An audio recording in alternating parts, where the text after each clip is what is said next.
Narito ang latest update kay SB19 Stel Ahero. Fresh from their successful concert, 2 nights ito sa simula at wakas kick-off sa Philippine Arena ng SB19, curious ba kayo kung ano na nga ba mga ginagawa ng Mahalima?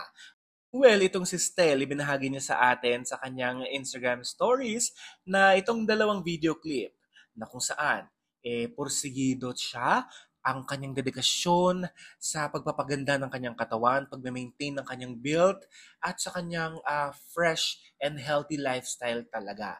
Yan naman talaga ang pagiging healthy at fit.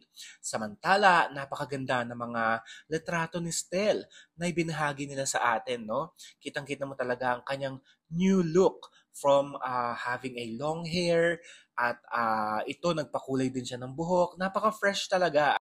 Alam na alam mo talagang pinaghandaan talaga ni Stel ang kanyang look, ang kanyang aura, lalong-lalo na sa kanilang kick-off concert sa Philippine Arena.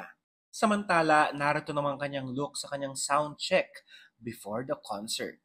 And that's it for now. This has been Jay Kumanangan TV. Thank you for watching.